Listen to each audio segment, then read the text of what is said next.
Hi, my name is Maegan, and this is my faith story. One of the best parts about growing up in Labrador is the snow. Winter was always my favorite time of year because it meant skidooing and boil-ups and ice fishing and all the fun that snow brings. But the thing about winter in Labrador, it can often last until May or June.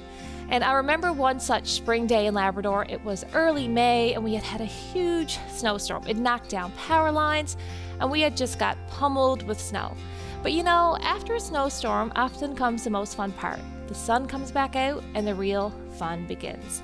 So I was with a group of friends this day and we decided to go for a ride on Skidoo up to a pond where we often hung out, and we climbed the hill, we took in the view, and we were just chatting and enjoying the day. So I decided to go explore a little bit, and as I walked along the edge of the hill, I actually passed a cousin of mine and he said, "This is gonna fall one of these days and I don't want to be under it," referring to the snow, to which I replied, "No, me either." So then, of course, I sat down underneath this overhang of snow with a few of my friends. Although it didn't take long and I got this uneasy sense that I should get up and I should move. But I was about to get up and I hesitated for just a moment. And it was at that instant that I had heard a crack and everything went black. The overhang did indeed crack off and I found myself buried. The way that the snow fell, my head was pushed between my knees, so I had this small breathing space. And as I craned my neck upwards, I could see a little stream of light coming down, but I didn't realize at the time just how far away that light was. What do you do when you find yourself completely buried, completely helpless, and completely alone? You pray, and you pray hard. I knew that my friends knew I was there. I knew they wouldn't stop looking for me, but would they get me in time? And a lot of things flash through your mind when you're in a situation like this. I remember the words I had said the night before. I actually said I would never want to be buried in an avalanche. I would panic, I would die. And how did I find myself in that very situation just hours later? Yet the strangest thing happened. I didn't panic.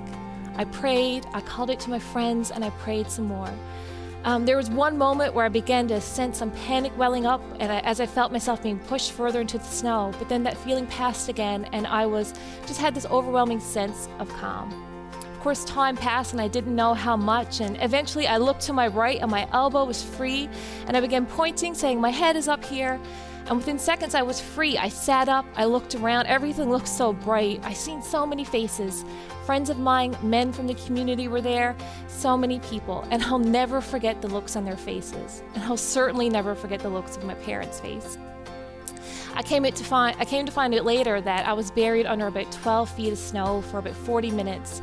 And I wasn't the only one buried that day. There were two of us, and thank God we both made it and we're okay. And I truly owe my life to my quick-thinking friends and the other folks from the community who came to my rescue, and I could never thank them enough. And ultimately, I know that God indeed saved my life that day. It's a miracle I survived. It was as if He was holding me in the palm of His hand. You know, the true impact of what happened didn't hit me until later, when maybe the shock wore off.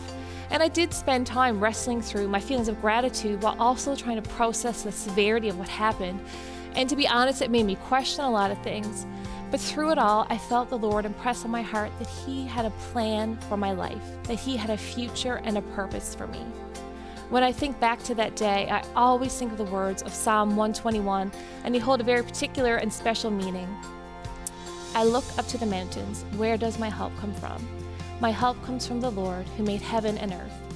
He will not let you stumble. The one who watches over you will not slumber. Indeed, He who watches over Israel never slumbers or sleeps. The Lord Himself watches over you. The Lord stands beside you as your protective shade. The sun will not harm you by day, nor the moon at night. The Lord keeps you from all harm and watches over your life. The Lord keeps watch over you as you come and go, both now and forever. So whatever situation you find yourself in, if you feel alone, helpless, uncertain, please know that you are not alone. The Creator of the universe holds you in the palm of His hand and calls you His own. He has a plan for you. He has a purpose for you. He is with you. He is for you, and you are never alone.